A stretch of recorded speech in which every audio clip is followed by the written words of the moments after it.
DD UP पर आप सभी दर्शकों का बहुत बहुत स्वागत करते हैं। कार्यक्रम है सेहत आपकी। जैसा कि आप सभी जानते हैं, यह कार्यक्रम सेहत से जुड़े हुए विषयों पर आधारित एक कार्यक्रम है। इसी कड़ी में आइए जान लेते हैं कि आज हम किस विषय पर बात करने जा रहे हैं।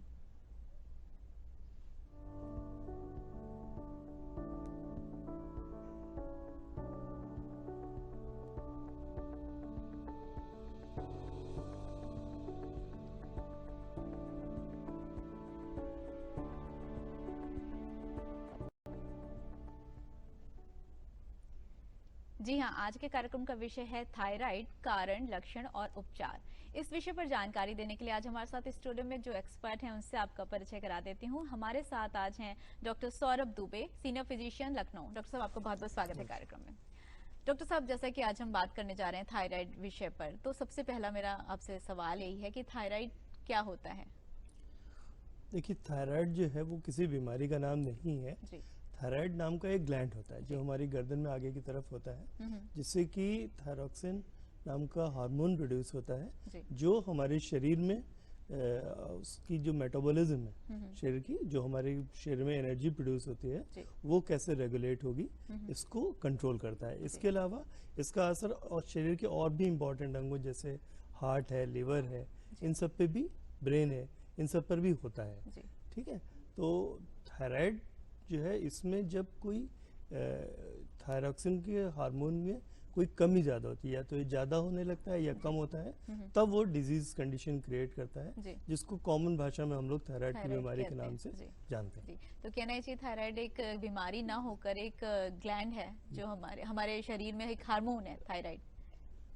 थायराइड ग्लैंड जी। थायरॉक्सिन हार्मोन है जी। जी। जो ये प्रोड्यूस करता है। जी। अच्छा डॉक्टर साहब, जैसा कि हमने जाना कि थायराइड जिन भी मरीजों को होता है वो बोलते हैं हमारा थायराइड कभी अप हो जाता है, कभी डाउन हो जाता है, तो क्यों होता है थायराइड, ये सबसे पहले जानना चाहते हैं आपसे। देखिए, थायराइड का जो ग्लैंड है जी। वो थायरॉक्सिन नाम का हार्मोन प्रोड्यूस करता है, जिसको कि रेगुलेट करने के लिए पिट्यूटरी ग्लैंड होता है ब्रेन जी। में, जी। वो उसको रेगुलेट करता है। जी। कभी कभी कुछ कंडीशंस ऐसी होती हैं जो ऑटोइम्यून डिजीज़ हैं, या कोई थायराइड का इन्फ्लेमेशन हो गया, या कोई रेडिएशनल थेरेपी हो गई, या प्रेगनेंसी हो गई, जी। तो इन सब कंडीशंस की वजह से इसके ऊपर प्रभाव पड़ता है, और इसका जो प्रोडक्शन है वो कम या ज़्यादा हो सकता जी। है, जी। जिसकी वजह से ये कंडीशंस पैदा होती हैं, जी। जिसको हाइपोथायराइडिज्म अगर कम है जी। और अगर ज़्यादा है तो हाइपरथायराइडिज्म के नाम से जाना जाता है। तो सर, जैसा कि आपने बताया कि कम या ज्यादा होने पर दो प्रकार का होता है, तो क्या इसे हम दो भागों में बांट सकते हैं? हाँ जी, ये दो बिल्कुल अलग अलग चीज़ें। जी। एक जो है वो हाइपोथायराइडिज्म है, जिसमें कि T4 T3 T4 का जी। प्रोडक्शन कम हो जाता है। जी। ठीक है, जी। और ये जो TSH हार्मोन होता है, जी। ये बढ़ा हुआ होता है। जी। ठीक है, जी। इसके अलावा जो T3 T4 जो है, जब ज़्यादा मात्रा में होता है और TSH कम होता है, जी। तो उस कंडीशन को हाइपरथायराइडिज्म कहते हैं। जी। और इसके इन दोनों के लक्षण और प्रकार बिल्कुल अलग अलग हैं। जी बिल्कुल। अच्छा डॉक्टर साहब, किस प्रकार इसकी जांच की जा सकती है यदि थायराइड डिजीज बॉडी में कुछ हो रही है तो? हाँ, देखिए, तो इसके लिए जो है एक ब्लड टेस्ट अवेलेबल है, जिसको कि थायराइड फंक्शन टेस्ट कहते हैं। जी। ठीक है, आमतौर पे इसका जो सैंपल लिया जाता है वो एम्प्टी स्टमक लिया जाता है, खाली पेट इसका सैंपल लिया जाता है, और इसमें एक सिंपल सा टेस्ट होता है, जी।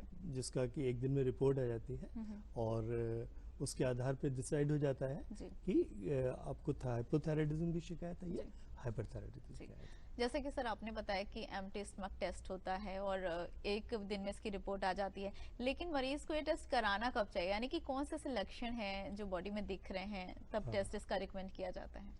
देखिए, हम लोग एक एक करके लेते हैं। जी। पहले हम लोग हाइपोथायराइडिज्म के बारे में बात कर लेते हैं, ये थोड़ा ज़्यादा कॉमन है। ठीक है, पर्टिकुलरली लेडीज़ में जेंट्स की अपेक्षा ज़्यादा होता है। जी। ऐसा नहीं कि जेंट्स में नहीं होता है, जी। लेकिन जो रेशियो है उसमें लेडीज़ की का रेशियो ज़्यादा है। जी। ठीक है, देखिए, अगर आपको लग रहा है कि आपको हमेशा बहुत थकावट लग रही है, जी। ठीक है, इसके अलावा कब्जियत की शिकायत है, ठीक है, अननेसेसरी वेट गेन हो रहा है, आप उतना ही खाना खा रहे हैं, उतनी एक्सरसाइज कर रहे हैं, उतने ही कर रहे हैं, उसके बाद भी वेट गेन आपको हो रहा है। इसके अलावा यदि आपको पैरों में सूजन आ रही है, फेस के ऊपर सूजन आ रही है, ठीक है, और हाथ पैरों में झंझनाहट हो रही है, डिप्रेशन हो रहा जी है, मन हमेशा उदास रहता है, जी तो या जो लेडीज़ हैं जी है ना, उनको पीरियड्स की इरेगुलरिटी हो रही है, या जो लोग प्रेगनेंसी के लिए सीख कर रहे हैं जी और कंसीव नहीं कर पा रहे हैं, ठीक है, जी तो उन ऐसी स्थिति में अगर इस तरह की कोई दिक्कत है जी तो थायराइड की शिकायत जी आपको हो सकती है। जी डॉक्टर साहब, जैसे आपने इतने सारे सिम्टम्स बताए, तो क्या ये सिम्टम्स कभी कभी उम्र से भी रिलेट कर सकते हैं, या किसी खास उम्र में थायराइड हो सकता है? उम्र से कुछ लेना देना है इसका? नहीं देखिए, अब थायराइड जो है वो न्यूबॉर्न बेबी से लेके एल्डरली लोगों को किसी को भी हो सकता है, जी टीन एज में हो जाता जी है ना, 60 इयर्स के ऊपर जी इसका इंसिडेंस थोड़ा ज़्यादा होता है, ज़्यादा देखा गया है, जी लेकिन थायराइड हो किसी को कभी भी सकता है, बच्चों में भी पाया जाता जी। अच्छा डॉक्टर साहब, अभी आपने जिक्र किया था कि महिलाओं में समस्या ज्यादा देखी जाती है, क्या ये वाकई एक फैक्ट है कि पुरुषों की तुलना में ये जल्दी और ज्यादा पाया जाता है महिलाओं में? है। हाँ, ये इसके डाटा है जी कि जिसमें बताते हैं कि महिलाओं का जो प्रभावित होने का प्रतिशत है जी वो पुरुषों की अपेक्षा अधिक है। जी। तो इसके पीछे कोई खास वजह, क्या वजह की जानी जा सकती है? वजह तो अभी वैज्ञानिक ढूंढ नहीं पाए हैं, जी ठीक है, जी लेकिन ऐसा रेशियो जी देखा गया है, जी और उसी के हिसाब से जी हम लोग बताते हैं कि आप वॉचफुल रहें जी। और ज़रूरत पड़ने पर डॉक्टर को दिखाएं। अच्छा डॉक्टर साहब, एक बार यदि थायराइड हो गया तो इसके साइड इफेक्ट्स भी होते होंगे, शरीर पर कुछ ना कुछ दुष्प्रभाव होते होंगे, तो क्या वो दुष्प्रभाव हैं जो शरीर पे पड़ते हैं थायराइड होने के बाद? हाँ देखिए, थायराइड, अभी हम लोग हाइपोथायराइडिज्म की बात कर रहे जी हैं, जी देखिए उसमें सबसे इम्पॉर्टेंट बात रहती है कि एक तो वेट गेन होने लगता है, जी ठीक है, वजन आपका अननेसेसरी बढ़ जाता है, जी हेयर फॉल होने लगता है, हेयर जो है जी ब्रिटल हो जाते हैं, हम्म स्पार्स हो जाते हैं और हेयर फॉल होने लगता है। हम्म, इसके अलावा स्वेलिंग, फेस पे जो है वो पफिनेस आ जाती है, जी ठीक है, जी और उसके अलावा पैरों में सूजन की शिकायत लोग अक्सर करते हैं, जी और ये सूजन आमतौर पे जैसे पैर आप ऊपर करके बैठते हैं, या जैसे बताते हैं कि जब आप सो रहे हैं जी तो एक छोटा सा कुशन लगा लीजिए पैर के नीचे, हम्म, तो और स्वेलिंग गायब हो जाती है, लेकिन थायराइड की स्वेलिंग गायब नहीं होती है, अच्छा ठीक है। जी इसके अलावा जो क्या कहते हैं, पीरियड संबंधी जी रेगुलेटरीज के जी बारे में अभी हम लोग जी। बात कर ही डाइजेशन से चुके हैं। संबंधित हाँ, परेशानियां उसके होती हैं। अलावा कॉन्स्टिपेशन, जी कब्जियत की अगर शिकायत है हम्म, तो हाइपोथायराइड आपको जी हो सकता है, जो रहने की आपको परेशानी। इसके अलावा लोगों को बताते हैं कि मतलब जॉइंट पेन होने लगता जी है ना, जोड़ों में दर्द है, हम्म, मसल क्रैम्प्स होने लगते हैं, जी बैठे बैठे एकदम से मसल जो है वो क्रैम्प्स में चली जाती है। जी उसके अलावा जो खासतौर से पेरिफेरल है ना, जैसे पंजे हैं ना, जी जी इसमें अक्सर झंझनाहट की शिकायत होती है, अच्छा ठीक है, जी ये औरों कभी कभी अदरवाइज भी हो सकता है, लेकिन ये एक थायराइड का इम्पॉर्टेंट लक्षण है जो थायराइड होने थायराइड के की बाद वजह से हो शरीर में सकता हो है। सकता है। जी। अच्छा सर, जैसे आपने इतने सारे सिम्टम्स बताए, एक बार जब थायराइड की दवा स्टार्ट हो जाती है तो हाँ क्या ये सिम्टम्स कंट्रोल हो जाते हैं? हाँ जी, बिल्कुल ये कंट्रोल हो जाते हैं, जी थोड़ा सा समय लगता है, एक एक हफ्तों से लेके जी महीने का टाइम लगभग लगता है, हम्म, लेकिन ये सारी चीज़ें धीरे धीरे रेगुलेट नियंत्रण हो में आ जाती जाते हैं। हैं। जी। अच्छा डॉक्टर साहब, थायराइड का इलाज क्या है? देखिए, थायराइड अभी हम लोगों ने दूसरे पार्ट को नहीं लिया है, जी हाइपोथायराइडिज्म की अगर हम लोग बात करें, जी मान लीजिए आपने टेस्ट कराया और आपका TSH जो है वो 5.01 से बढ़ा हुआ आ रहा जी, है, मतलब एक ठीक, नॉर्मल रेंज से बाहर है। बाहर जी है, बढ़ा हुआ है, तो इसको हाइपोथायराइडिज्म मान लेते हैं, ठीक है ठीक है। जी इसके लिए लिवोथायरोक्सिन करके सिंथेटिक थायराइड की टैबलेट आती है, जी जो कि बहुत सारी स्ट्रेंथ में हम्म, 25, 50, 75, 100 है ना, जी 88, 3.7 जी तमाम सारी जी स्ट्रेंथ में जी अवेलेबल है, हम्म, जिसको कि आप अपने चिकित्सक को दिखाएं, तो वो आपको जो आपकी रिपोर्ट है जी उसके अनुसार दवा आपकी शुरू कर देते हैं। हम्म, और इसमें एक चीज़ बड़ी इम्पॉर्टेंट है कि जैसे एक सिंगल टाइम में जैसे आपने दिखाया और दवा शुरू हो गई, जी ठीक है, तो उसको समय पे दोबारा चेक कराना बहुत आवश्यक जी है, जी खास तौर से ड्रग का डोज डिसाइड करने के लिए, जी ठीक है। तो पहले हम लोग सलाह देते हैं कि एक बार आप दवा शुरू कर लीजिए, 4 से 6 हफ्ते में एक बार अपना TSH एक बार दोबारा से मतलब टेस्ट करा मॉनिटरिंग लीजिए। बहुत जरूरी है हाँ, इसकी। मॉनिटरिंग इज जी इम्पॉर्टेंट। जी तो उससे क्या होगा कि अगर आपका वैल्यू नॉर्मल आ गया है तो सेम ड्रग कंटिन्यू हो जाती है, जी और नहीं तो ड्रग का डोज एडजस्ट करने की जी अगर ज़रूरत है तो उसको चिकित्सक लोग जो है वो आगे बढ़ा देते हैं, जी इससे चीज़ें ठीक ठाक आ जाती हैं। जी और ये भी देखा जाता है कि अगर आपने मान लीजिए एक बार दवा चेकअप हो गया, आपने जी, जांच शुरू स्टार्ट हो गई। मतलब जी, जी। जांच कराई, दवा शुरू हो गई। फिर लोग लापरवाह हो जाते हैं, वो दवा वैसे ही ले लेके खाते रहते हैं बिल्कुल, और दोबारा डॉक्टर के पास नहीं नहीं जाते हैं। जाते हैं। जी। ये चीज़ गलत है। देखिए होता क्या है कि जब आप तो एक ही जैसी डोज में दवा खाते रहते हैं तो हमारे शरीर की रिक्वायरमेंट जो है वो चेंज होती रहती है। जी। ऐसा भी हो सकता है कि आपने हाइपोथायराइडिज्म के लिए इलाज शुरू किया और थोड़े समय बाद आपका थायराइड स्लो से हाइपर में फास्ट चेंज की हो तरफ चला गया। जी, जाए। जी, ठीक है, तो इसके लिए समय समय पे चेकअप कराना आवश्यक है। जी। ठीक है, और उसका सबसे अच्छा पैरामीटर ये है कि जो थायराइड की गोली आती है जी। वो 100 गोली की डिब्बी आती है। तो हम लोग बताते हैं कि करीब 3 महीने चल जाता है ना, जी, एक जी, अगर आप रोज खा बिल्कुल। रहे हैं तो नई शीशी खरीदने से पहले जी। एक बार आप चेकअप करा लें, ताकि ये जो है आप उतना ही डोज चलेगा, तो कुछ उसे घटाना बढ़ाना है जी। इसके बारे में असेस किया जा सके और उससे सब ठीक ठाक जी, जाएगा। बिल्कुल। ये एक बहुत अच्छी आसानी से याद रखने वाली चीज़ आपने बताई कि 100 गोलियों की शीशी है और वो 3 महीने में खत्म होती है, तो नई शीशी लेने के पहले चेकअप ज़रूर करा लें। हाँ जी। जी। अच्छा डॉक्टर साहब, जैसे आपने ज़िक्र किया हाइपो एंड हाइपरथायरॉयडिज़्म का, तो इसमें दोनों अगर अलग-अलग लक्षणों की बात करें महिलाओं में खासकर, तो क्या लक्षण है और क्या-क्या परेशानियाँ आ सकती हैं? क्योंकि कई बार देखा गया है कि प्रेगनेंसी से रिलेटेड काफ़ी परेशानियाँ होती हैं थायराइड की हाँ, वजह से। देखिए लेडीज में की बात अगर करें जी, तो हाइपोथायराइडिज्म अगर हो रखा है जी। तो जिन लक्षणों को हम लोग पहले बात कर चुके हैं वो तो सब होता ही जी। है ना। लेकिन उसके अलावा पीरियड संबंधी है ना, कभी कभी इरेगुलर हो जाते हैं, समय से नहीं आता है, जी, या कभी कभी उनको हेवी ब्लीडिंग की शिकायत हो जी, जाती जी, है। ठीक है, जी, इसके अलावा जो उनको कंसीव करने में जी। दिक्कत आती है, इनफर्टिलिटी का एक बहुत बड़ा कारण जो है वो थायराइड थायराइड है। का जी, की कमी है। जी, ठीक है, जी। और ऐसा देखा गया है कि एक बार अगर डायग्नोस हो जाता है तो ट्रीटमेंट के बाद लोग बहुत अच्छे से रिस्पॉन्ड करते हैं और आगे सब कुछ ठीक ठाक चलता है प्रेगनेंसी में। जी। तो यदि थायराइड है तो भी प्रेगनेंसी कंसीव करने में भी प्रॉब्लम आती है, ऐसे भी केसेस हाँ, हैं। जी। ऐसा देखा है। तो इनका क्या सॉल्यूशन है सर? इसके लिए दवा खानी है आप। जी, मतलब ठीक है, थायराइड का टेस्ट और करा के। समय समय पे थायराइड का चेकअप कराना। जी, ठीक है, आमतौर अभी हमने आपको बताया कि 3 महीने में एक बार चेकअप कराते हैं, जी, लेकिन प्रेगनेंसी में हम लोग एडवाइस करते हैं जी, कि आप हर 15 दिन पे या 1 महीने पे जी, अपने थायराइड चेकअप करा लें। जी, क्योंकि जो प्रेगनेंसी एक ऐसी कंडीशन होती है जिसमें शरीर में बहुत सारे हार्मोन्स का सिक्रेशंस होता है और जी, बहुत सारे जी, फिजियोलॉजिकल चेंजेस आते हैं। जी, तो जो हमारी थायराइड की वैल्यू जी, है ना, टीएसएच की जो वैल्यूज हैं जी, वो भी काफ़ी ज़्यादा वेरी करती हैं। जी, बिल्कुल। ठीक है, जी, तो उसके हिसाब से डोज एडजस्टमेंट की ज़रूरत होती है। तो उसको हम लोग कहते हैं कि प्रेगनेंसी में जल्दी जल्दी चेकअप करते हैं, और एक बार प्रेगनेंसी ओवर हो जाती है तो वो 3-4 महीने वाला कवर हो शेड्यूल जो है जाता है। वो जी, उसको फॉलो किया जा सकता जी, है। ठीक है।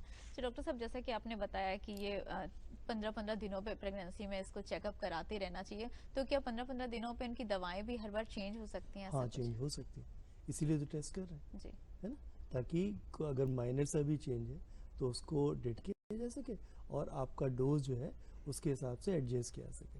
जी, देखिए प्रेगनेंसी के दौरान डोज आप कह रहे हो ना, इतनी विगरस जांच की क्या ज़रूरत जी, है ना। जी, जी, एक्चुअली क्या होता है कि जो थायराइड की वजह से जो टीएसएच हमारी वैल्यूज़ बढ़ती हैं या T4 कम होता है, तो इसकी वजह से जो बच्चा है ना, जी, बेबी के डेवलपमेंट पे बहुत फ़र्क पड़ता जी, है। जी, ठीक है, फिजिकली भी और उसके इंटेलेक्चुअल फंक्शन पे भी। जी, ठीक है, तो इसलिए ताकि बेबी इफेक्टेड ना हो, इसलिए इसको विगरसली करने की ज़रूरत होती है, जी, ताकि वो जो नॉर्मल वैल्यूज़ हैं उसको हम टारगेट को अचीव कर सकें जी। और उसकी वजह से होने वाले बच्चे को कोई फिजिकल या मेंटल डिसेबिलिटी आने वाले जीवन में ना होने जी। दें। इसका मतलब डॉक्टर साहब, यदि कोई बच्चा जैसे शिशु पल रहा है घर में, उसके ऊपर भी थायराइड का असर पड़ रहा है हाँ, यदि माँ को है तो?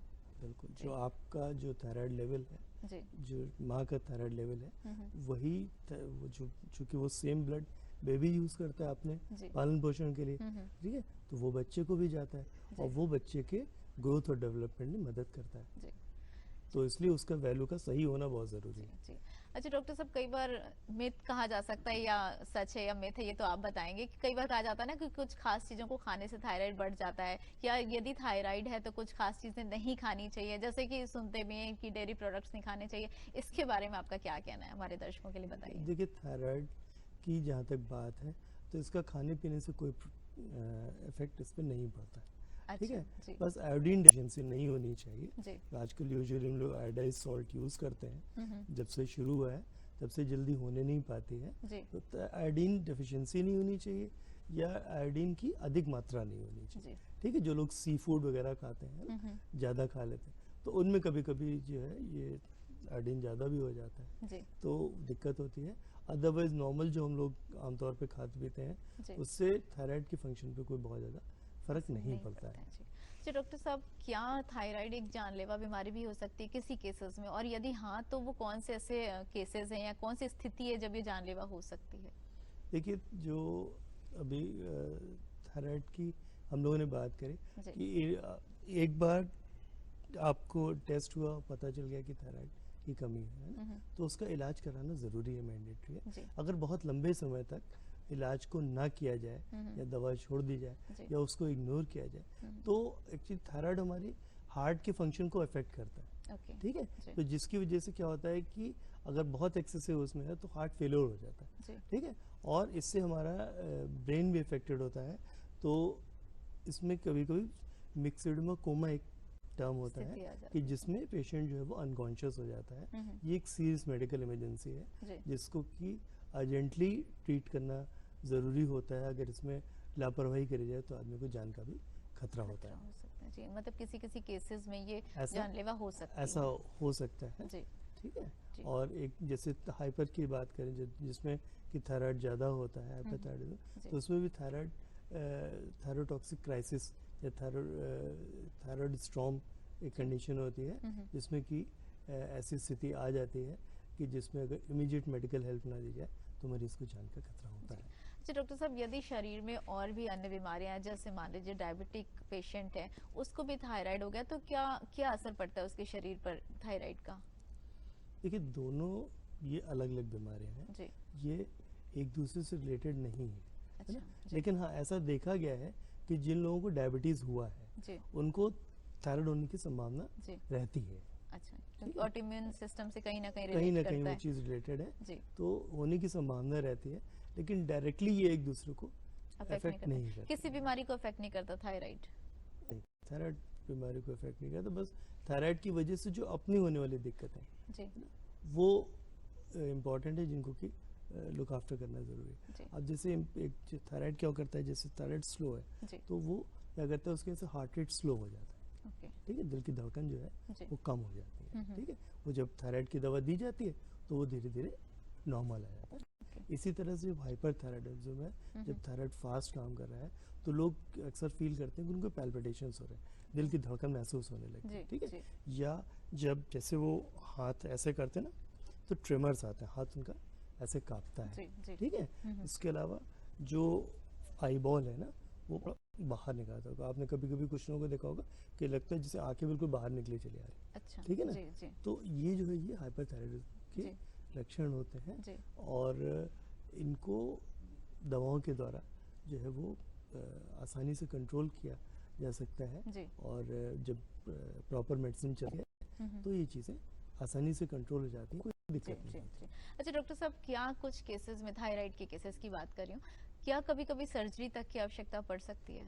हाँ, देखिए, हाइपरथायराइडिज्म में ऐसा देखा जाता है कि यदि दवा देने के बावजूद फ़र्क नहीं पड़ रहा है जी और आपका जो T4 लेवल है, T3 T4 level continuously high level पे बने हुए हैं, कभी कभी गोइटर की वजह से ऐसा हो जाता है, जी या थायराइडाइटिस होती है ना, इन्फ्लेमेशन होता जी है, जी या कभी कभी थायराइड नोड्यूल होता है, जी गांठ बन जाती है जो कि थायराइड को ज़्यादा प्रोड्यूस करने लगती है। जी तो ऐसी स्थिति में कभी कभी थायराइड को पार्शली या कम्प्लीटली रिमूव करते हैं। जी। जिन केसेस में ज्यादा हो रहा है हाँ, उन केसेस में सर्जरी की आवश्यकता सर्जरी पड़ती की है। आवश्यकता जी पड़ती है और उसको रिमूव किया जाता जी। है। तो सर, रिमूव करने के बाद भी क्या टीएसएच का लेवल जांचने की जरूरत है, क्योंकि रिमूव होने के बाद तो कुछ असर पड़ेगा शरीर हाँ, पे? इससे ये बहुत इंपॉर्टेंट क्वेश्चन है। जी देखिए, होता क्या है कि हाइपरथायराइडिज्म हुआ, ऑपरेट किया, आपका थायराइड जो है वो वैल्यूज नॉर्मल आ गई। जी ठीक है, लेकिन उस थायराइड ग्लैंड रिमूवल से होता क्या है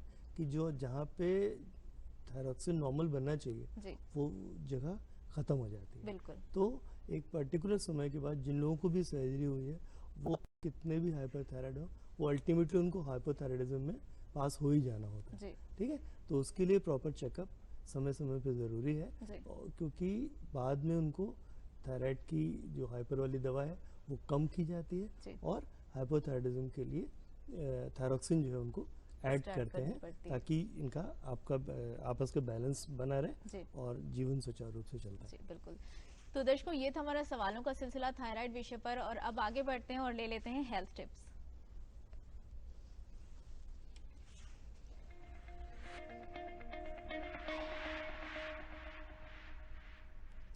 डॉक्टर साहब, इस सेगमेंट के अंतर्गत आपसे एक सवाल हम लोग टिप्स के तौर पे लेते हैं दर्शकों के लिए। तो आज का हमारा क्वेश्चन ये है कि थायराइड के जो पेशेंट्स हैं उनको खाने या भोजन संबंधित क्या सावधानियां बरतनी चाहिए कि उनका थायराइड डिस्टर्ब ना हो? देखिए, जो थायराइड ग्लैंड है हमारा या जो इससे होने वाली गड़बड़ी है, आमतौर पर डाइट से इस पर कोई फर्क नहीं पड़ता है। ठीक है, लेकिन कुछ चीज़ें इससे एसोसिएटेड है। ऐसा देखा जाता है कि जब थायराइड स्लो काम करता है तो हमारा लिपिड प्रोफाइल भी गड़बड़ होता है। जो ब्लड में कोलेस्ट्रॉल और ट्राइग्लिसराइड लेवल है ये गड़बड़ होने लगते हैं। कभी कभी ये प्रिकर्सर की तरह से काम करता है, पहले लिपिड प्रोफाइल डिस्टर्ब होती है और उसके थोड़ी देर बाद, कुछ समय बाद जो है वो थायराइड डिस्टर्ब होता है। ठीक है, तो अगर आपका लिपिड प्रोफाइल नॉर्मल नहीं है तो उसके लिए दवा तो चलती है, लेकिन इसके लिए डाइट का प्रिकॉशन ज़रूरी है। आप तला भुना सामान ना खाएं और खास तौर से जो मक्खन वगैरह है ना, इसका प्रयोग ना करें, ताकि जो है आपका जो कोलेस्ट्रॉल लेवल है वो नॉर्मल बना रहे। Fast food, junk food avoid करें, स्ट्रीट फूड ना खाएं, ये जो है बहुत नुकसान करता है और आपका जो ये लिपिड प्रोफाइल है इसको बहुत एडवर्सली प्रभावित करता है। तो खाने पीने संबंधी ऑयल का परहेज रखना चाहिए। बिल्कुल। तो डॉक्टर साहब हमारे साथ थे, डॉक्टर सौरभ दुबे, और उन्होंने बहुत ही अच्छे ढंग से, बहुत महत्वपूर्ण तरीके से थायराइड विषय पर अपनी हमारी जानकारियां बढ़ाई। उसके लिए हम आपकी तरफ से बहुत बहुत धन्यवाद देते हैं। तो डॉक्टर साहब, आपको बहुत बहुत धन्यवाद, आप हमारे कार्यक्रम में आए और इतनी महत्वपूर्ण जानकारियां दी। तो दर्शकों, आशा करते हैं आपको आज का कार्यक्रम अवश्य पसंद आया होगा। एक नए विषय के साथ आपसे फिर मुलाकात होगी, तब तक के लिए हमें आज्ञा दीजिए। नमस्कार।